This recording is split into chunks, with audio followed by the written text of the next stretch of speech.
श्री संत शर्मा जी, माखनलाल चतुर्वेदी पत्रकारिता विश्वविद्यालय के पूर्व कुलपति आदरणीय प्रोफेसर बीके कठियाला जी, मंच पर विराजमान श्री माता वैष्णो देवी श्राइन बोर्ड के सम्मानित सदस्य आदरणीय अशोक भान जी, मंच पर उपस्थित पत्रकार श्री जोरावर सिंह जी, सभागार में मैं किसका नाम लूं किसका न लूं ये मेरे लिए बड़ी दुविधा है।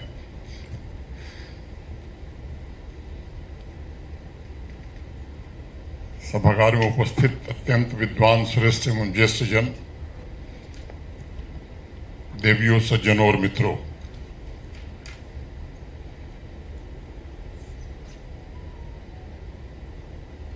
बाईस अप्रैल को बैसन घाटी पहलगांव में पाकिस्तान के आतंकवादी हमले में शहीद उन सभी 26 निर्दोष नागरिकों को सबसे पहले मैं अपनी श्रद्धांजलि अर्पित करता हूं। यह एक ऐसी तारीख है जो न हमारा देश भूल पाएगा, न मैं समझता हूं दुनिया भूल पाएगी। पाकिस्तान में जन्मे और प्रशिक्षित आतंकवादियों ने आतंकी मुल्क पाकिस्तान के इशारे पर निर्दोष नागरिकों को निशाना बनाया। हम सब जानते हैं 7 मई की चर्चा भी संत शर्मा जी कर रहे थे। ऑपरेशन सिंदूर के कुछ घंटों के भीतर ही जो कुछ पाकिस्तान में हुआ उसके विवरण में मुझे जाने की आवश्यकता नहीं, आप सब परिचित हैं।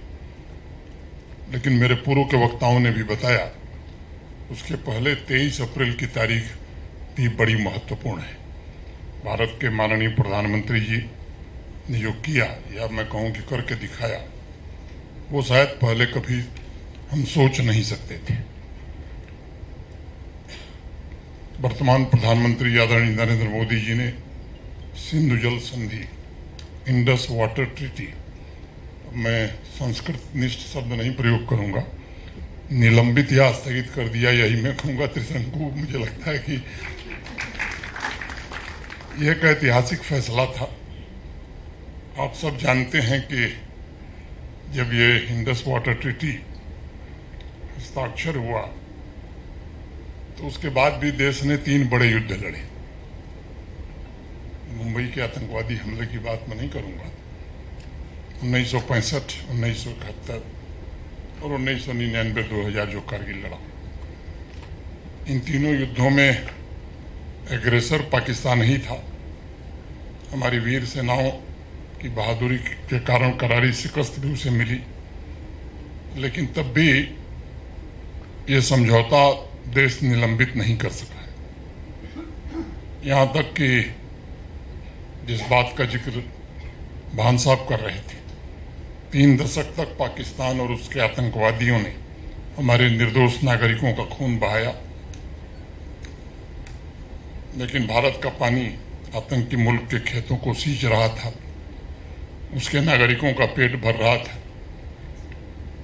पहलगाम के बर्बर हमले के पश्चात प्रधानमंत्री जी के नेतृत्व में भारत सरकार की कैबिनेट ने फैसला लिया और मेरे पूर्व भी बताया गया कि पानी और खून एक साथ नहीं बहेगा, टेरर और टॉक एक साथ नहीं होंगे, टेरर और ट्रेड ये एक साथ नहीं चलेंगे। मुझे स्मरण है और आप में से अनेक लोगों के ध्यान में होगा, इस घोषणा के बाद मैं कहूं कि सबसे ज्यादा आतंकी मुल्क पाकिस्तान हिला था, बौखलाया था। उनके मंत्रियों और राजनेताओं के बयान का मैं जिक्र नहीं करना चाहूंगा, आप सबके ध्यान में होगा। उन्होंने कभी सपने में भी नहीं सोचा था कि किसी मिलिट्री एक्शन के पहले भारतवर्ष इतना कठोर कदम उठा सकेगा जो उसकी आने वाली नस्लों को भुगतना पड़ेगा। मैं श्री संत कुमार शर्मा जी को इंडस वाटर ट्रीटी पर उनके मोनोग्राफ के लिए हृदय से बहुत बहुत बधाई देना चाहता हूं। 2 दशक से भी अधिक समय तक उन्होंने इंडस वाटर ट्रीटी के अध्ययन में गुजारे हैं। 2020 में इंडस वाटर स्टोरी नाम से उनकी एक पुस्तक जो प्रकाशित हुई, जिसका जिक्र अभी हुआ है। आज विमोचन किए गए मोनोग्राफ में संत शर्मा जी ने प्रधानमंत्री जी के एक्शन के साथ साथ इस ट्रीटी से जुड़े हुए विभिन्न पहलुओं का भी गहराई से एक शोधपरक अध्ययन प्रस्तुत किया है। उन्होंने इस बात को जोर देकर के कहा है कि तत्काल भले ही अत्यधिक लाभ भारत को न मिले, क्योंकि हमारा आधारभूत ढांचा अभी विकसित नहीं है, लेकिन इन नदियों का जल का सही इस्तेमाल कर भविष्य में जम्मू कश्मीर देश का पावर हाउस बन सकता है। जम्मू के बंजर क्षेत्रों को इससे सिंचित किया जा सकता है और आने वाले भविष्य में भारत इंफ्रास्ट्रक्चर जरूर तैयार करेगा, पावर प्लांट और नए एरियाज में डाइवर्जन के द्वारा हमारा पानी केवल जम्मू कश्मीर नहीं, देश के दूसरे हिस्से में भी काम में आएगा। मित्रों, पाकिस्तान पर इसके पड़ने वाले दूरगामी परिणाम के बारे में थोड़ा जिक्र करना चाहूँगा। पाकिस्तान अपनी 16 मिलियन हेक्टेयर कृषि भूमि के लिए 80% और कुल जल उपयोग के 93% के लिए इंडस वाटर सिस्टम पर आश्रित है, निर्भर है। पाकिस्तान के लगभग 237 मिलियन आबादी को इंडस वाटर सिस्टम भोजन और आजीविका दोनों देता है। इंडस वाटर सिस्टम पाकिस्तान में गेहूं, चावल और कपास की जिन फसलों को सींच रहा है, उनका पाकिस्तान के सकल घरेलू उत्पाद में लगभग 1/4 1/4 कंट्रीब्यूशन है। आने वाले भविष्य में इस ट्रीटी के निलंबन का सीधा असर आतंकी मुल्क की इकोनॉमी पर पड़ेगा। उसे ऐसा सबक मिलेगा कि आने वाली पीढ़ियां भी उसकी याद रखेंगी। प्रधानमंत्री जी ने यह भी स्पष्ट रूप से कह दिया है कि पहले भारत के हक का पानी भी बाहर जा रहा था, लेकिन अब भारत का पानी भारत के ही हक में बहेगा, भारत के हक में रुकेगा और भारत के लोगों के काम आएगा। इस ट्रीटी के निलंबन से अब झेलम और चिनाब नदियों पर हमारा नियंत्रण पूरी तरह होगा और इससे जम्मू कश्मीर में बुनियादी ढांचे के विकास में एक नई गति आएगी। मैं मानता हूं कि संत कुमार शर्मा जी ने ये बहुत उचित और सही समय पर, जो कहा जाता है कि यही समय है, सही समय है, ये मोनोग्राफ पब्लिश किया है। युवा पीढ़ी को यह जानना बड़ा आवश्यक है कि ये ट्रीटी क्यों हुई, इसके विभिन्न ऐतिहासिक पहलू तथा अनेक लॉ मेकर्स की आपत्तियों को भी देश को जानना बड़ा जरूरी है, जिस पर संत कुमार शर्मा जी ने अपने मोनोग्राफ में बेहद सधेत तरीके से प्रकाश डालने का काम किया है। प्रधानमंत्री जी ने एक कार्यक्रम में कहा था कि नई पीढ़ी को बताना चाहता हूं कि हमारा देश कैसे बर्बाद हो गया। अगर आप 1960 की इंडस वाटर ट्रीटी का अध्ययन करेंगे तो आपको सदमा लगेगा। उस ट्रीटी में निर्णय लिया गया था कि जम्मू कश्मीर की नदियों पर बने बांधों की सफाई भी नहीं की जा सकती, डीसिल्टिंग नहीं होगी और यहाँ तक कि सेडिमेंट्स, जिसे हम हिंदी में तलछटी कहते हैं, उसको साफ करने के लिए बांधों के नीचे द्वार भी जम्मू कश्मीर या भारत नहीं खोल सकता है। 60 वर्षों तक ये द्वार पूरी तरह बंद थे। इस ट्रीटी से संबंधित अन्य तमाम खामियों को देश की संसद में भी पहले उजागर किया गया है। संत जी ने कुछ डिबेट्स को अपने मोनोग्राफ में शामिल भी किया है। मैंने लोकसभा की, जब मुझे इन्होंने कहा कि आना है, तो लोकसभा की डिबेट मैंने पढ़नी शुरू की। 65 वर्ष पहले फिरोजपुर से सांसद श्री इकबाल सिंह, जो कांग्रेस पार्टी के ही सांसद थे, प्रधानमंत्री जी के नेतृत्व में उन्होंने जो बोला वो मैं कोट करता हूं अपीजमेंट पॉलिसी की वजह से, पाकिस्तान को खुश करने की पॉलिसी की वजह से हिंदुस्तान की पोजीशन आहिस्ता आहिस्ता कमज़ोर होती गई थी। लेकिन इंडस वाटर ट्रीटी से जो एक किस्म का धक्का भारतवासियों को लगा है, वह किसी और समझौते से नहीं हो सकता था। ये श्री इकबाल सिंह जी कह रहे हैं। मैं इस बात का जिक्र आवश्यक समझता हूँ फिर से दोहराना कि श्री इकबाल सिंह जी उसी सत्ताधारी पार्टी के ही माननीय लोकसभा सदस्य थे। उन्होंने एक महत्वपूर्ण तथ्य की ओर और भी इशारा किया कि जिस समझौते से करोड़ों लोगों की जिंदगी और भाग्य जुड़ा हो, उसमें संसद की मंजूरी न लिया जाना, जिसे उस समय की सरकार ने नजरअंदाज कर दिया, ये भी राष्ट्रहित का फैसला नहीं है। उस समय शायद एक भ्रामक तथ्य बताया गया, इंडस वाटर ट्रीटी की वजह से हिंदुस्तान कोल्ड वार से बच जाएगा। इकबाल सिंह जी का इस संबंध में लोकसभा में बयान है। कहा जाता है कि इस फैसले की वजह से हम कोल्ड वार से बच गए, लेकिन मुझे इसकी कोई आशा दिखाई नहीं पड़ती। यहाँ तक कि उस समय की सत्ताधारी पार्टी के सांसद श्री हरीश चंद्र माथुर, उनको कहना पड़ा ये ऐसी ट्रीटी है जिससे भारत को सिर्फ नुकसान हुआ है। उन्होंने किसी अध्ययन का आंकड़ा भी प्रस्तुत किया और कहा कि 1970 भारत को सिर्फ ट्रीटी से 100 करोड़ रुपए का प्रतिवर्ष नुकसान होगा। ये उस समय का आकलन था। हरीशचंद्र माथुर साहब ने लोकसभा के अपने भाषण में एक और महत्वपूर्ण सवाल उठाया, जिसका जिक्र करना चाहूँगा कि जम्मू कश्मीर के संबंध में आवश्यक है, मैं मानता हूँ। उन्होंने कहा था कि समझौते में भारत ने अपने हितों की जितनी कुर्बानी दी है, वह शायद ठीक होता अगर कश्मीर से जुड़ी सभी समस्याओं का समाधान हो जाता, लेकिन ऐसा भी नहीं हुआ। माथुर साहब ने अपने भाषण में यह भी संकेत दिया कि पाकिस्तान से ज़्यादा भारत चाहता था कि ये समझौता हो जाए। आज ये बात समझना मुश्किल है कि ऐसा क्यों था। मैं आप पर छोड़ता हूँ कि आप इसको समझिए। शायद एक्सपर्ट या इतिहासकार, आप जैसे विद्वान आगे भविष्य में इस पर पुस्तक भी लिखेंगे, टिप्पणी भी करेंगे।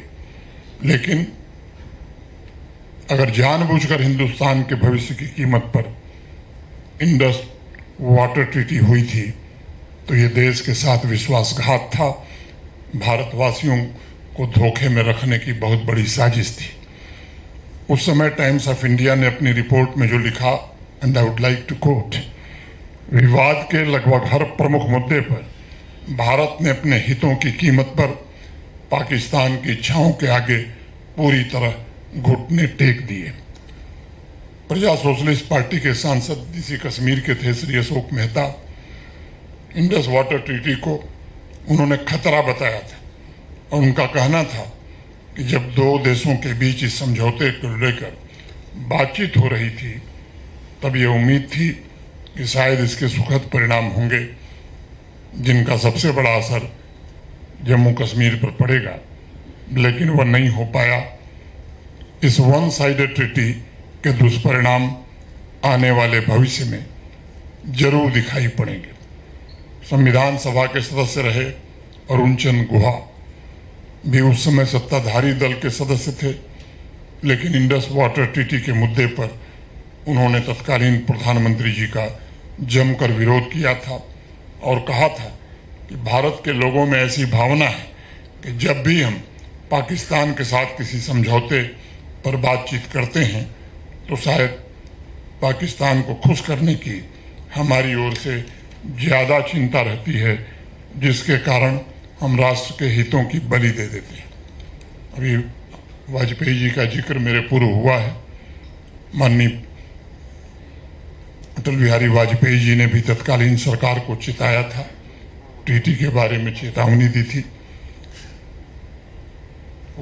हम सब जानते हैं कि अटल बिहारी वाजपेयी जी एक दूरदर्शी राजनीतिज्ञ थे और उन्होंने उस समय ही महसूस किया था या देख लिया था इंडस वाटर ट्रीटी से भारत को आने वाले भविष्य में बहुत बड़ा नुकसान होने वाला है।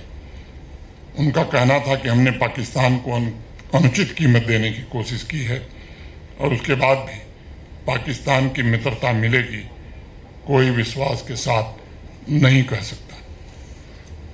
अगर इंडस वाटर ट्रीटी से संबंधित लोकसभा की कार्रवाई को आप पढ़ेंगे तो एक बात एकदम स्पष्ट है कि पार्टी लाइन से ऊपर उठकर अनेक राजनीतिक दलों के सदस्यों ने इसका जबरदस्त विरोध किया था और ये जानने का प्रयास किया था कि इस तरह की एक तरफा ट्रीटी करने की आखिर क्या मजबूरी थी। तत्कालीन प्रधानमंत्री जी के पास इसका जवाब नहीं था, चाहे चीन हो, कश्मीर हो या फिर इंडस वाटर ट्रीटी हो। हर मुद्दे पर देश के हितों के साथ आप विचार करेंगे तो आपको लगेगा कि समझौता हो गया, समझौता हुआ था। उन भूलों को ठीक करने का काम अब प्रारंभ कर दिया है देश ने। और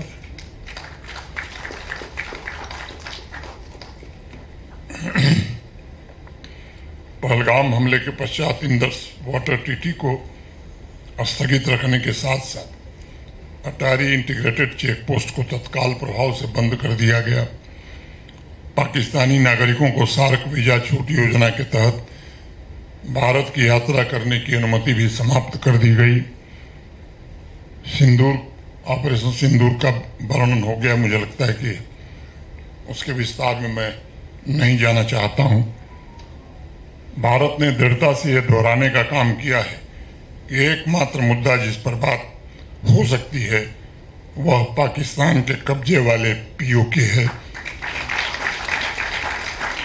भारत ने यह भी स्पष्ट कर दिया कि भविष्य में भी किसी भी आतंकवादी कार्रवाई को युद्ध की कार्रवाई माना जाएगा जो अपनी संप्रभुता के लिए राष्ट्र के दृढ़ संकल्प को दर्शाता है।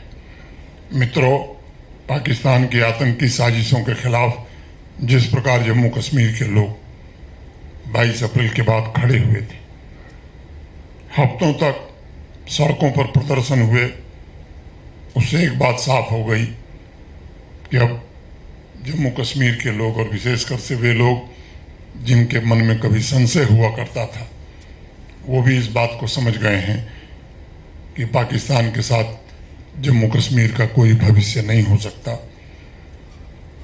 और मैं मानता हूं कि ये शुभ संकेत है, क्योंकि हमारे पुलिस, हमारे सुरक्षा बल लंबे समय से आतंकवाद समाप्त हो इसके लिए जी तोड़ मेहनत कर रहे हैं, बलिदान दे रहे हैं, परिश्रम कर रहे हैं। लेकिन लोकल सपोर्ट मिलना जिस दिन बंद हो जाएगा, आतंकवाद लंबे समय तक नहीं चल सकता। और मुझे लगता है कि वो स्थिति लगभग आ गई है, कुछ चंद लोगों को छोड़, जिसके बारे में माननीय कुलपति जी कह रहे थे कि जो नैरेटिव चलाते हैं। वो जानते हैं कि पाकिस्तान ने अनेक पीढ़ियों को बर्बाद किया है, आम कश्मीरी समझ गया है। इसलिए सुनहरे भविष्य के लिए वो भी आतंकवाद के खिलाफ उठ खड़े हुए हैं। जून में एक और बहुत बड़ा बदलाव हुआ है। आप सब जानते हैं कि लगभग 3 दशक तक पाकिस्तानी आतंकवादियों ने जम्मू कश्मीर के अनेक निर्दोष नागरिकों का खून बहाया था, लेकिन अनेक ऐसे लोग थे जिनके परिजनों की फरियाद नहीं सुनी गई। संत कुमार शर्मा जी उस समय जम्मू कश्मीर में रिपोर्टिंग करते थे।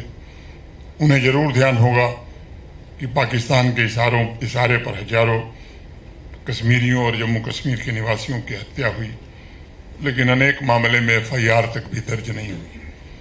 टेरर इकोसिस्टम ने दशकों तक यहाँ एक अलग रिवाज और दस्तूर चलाया था।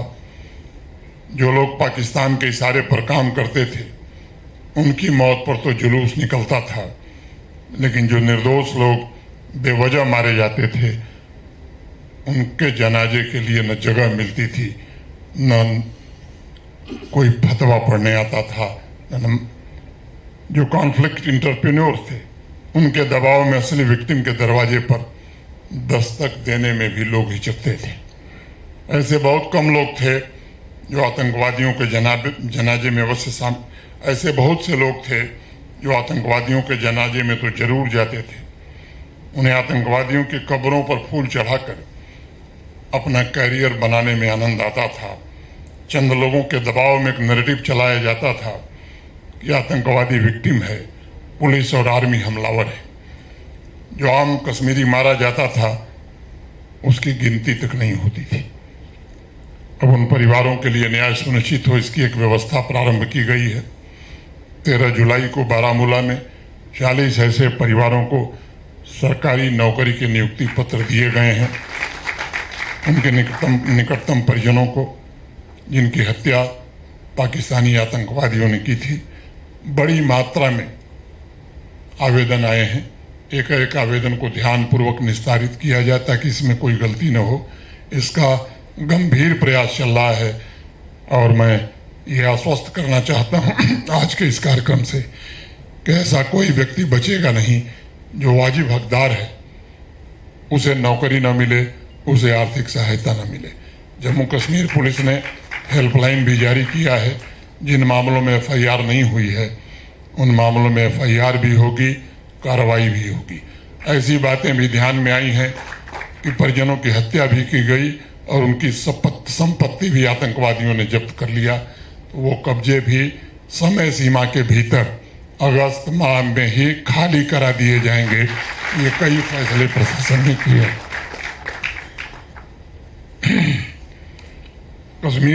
जम्मू कश्मीर के ऐसे निवासियों के टूटे हुए सपनों को फिर से मैं समझता हूँ ये फैसला जोड़ेगा।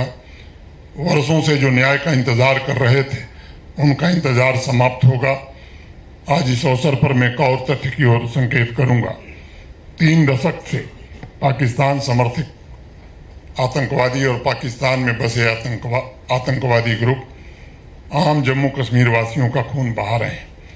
लेकिन आज भी कुछ लोग मर्यादा और लोक लज्जा भूलकर कुछ ऐसी जुबान बोलते हैं, मैं समझता हूं जो उचित नहीं है। कल TRF को अमेरिका ने भी आतंकी संगठन घोषित कर दिया है। भारतवर्ष और जम्मू कश्मीर को इन लोगों से ज्यादा खतरा है। मैं बात यह कहना चाहूंगा कि आने वाले दिनों में ऐसे लोगों पर भी कानून अपना शिकंजा कसे, ये भी सुनिश्चित किया जाएगा। देश की एकता और अखंडता पर जो भी सवाल उठाएगा उसके खिलाफ कानूनी कार्रवाई हो, ये सुनिश्चित करना मैं समझता हूँ आवश्यक है।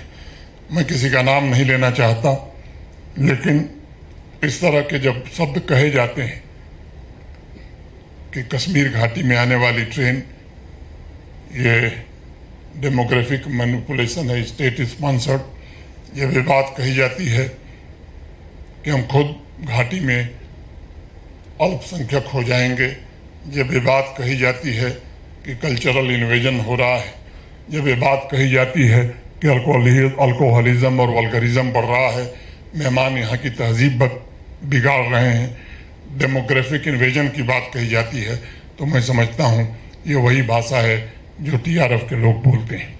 हमारे पुलिस के बहादुर जवान, सुरक्षा बल, आर्मी के लोग दिन रात जनजीवन की सुरक्षा, जम्मू कश्मीर में शांति और तरक्की के लिए लगे हुए हैं।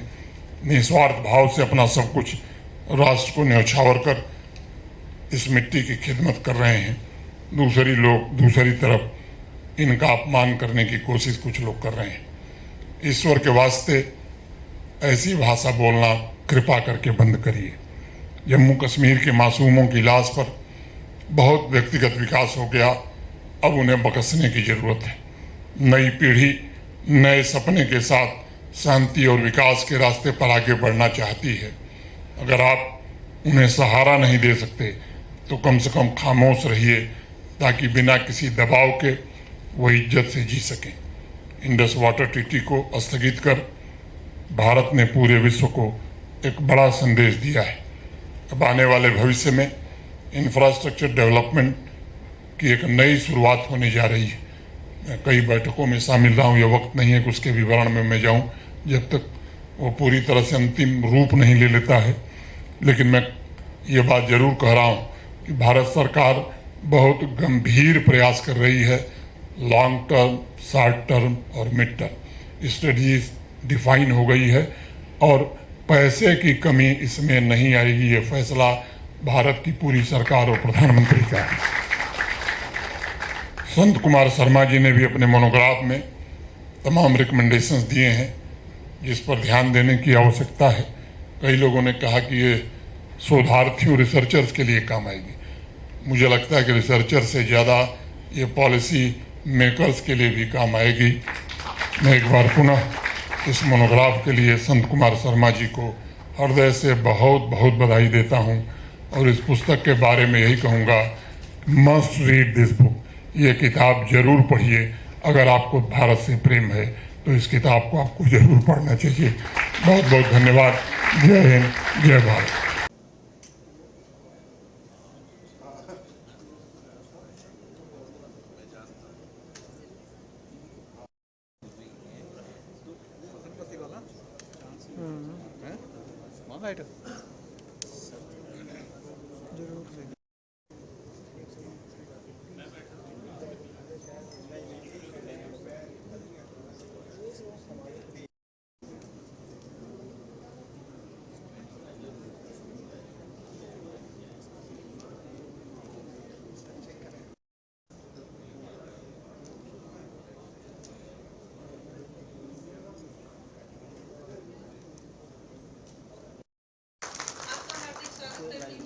तथा मैं आग्रह करती हूँ यहाँ उपस्थित सभी जनों से जोरदार तालियों से उपराज्यपाल जी का आदर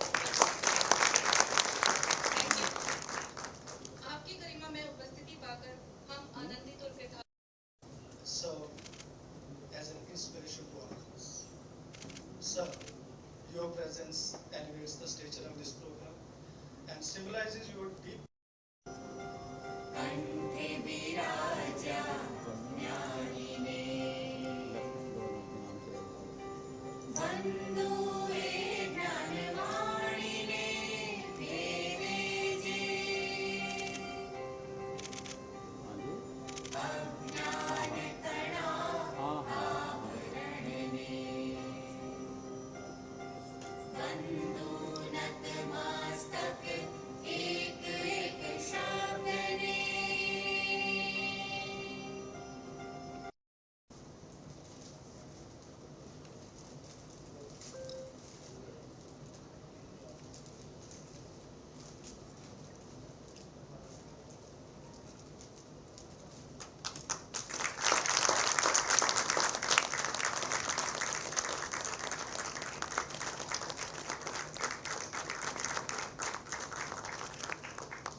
आज के इस पुस्तक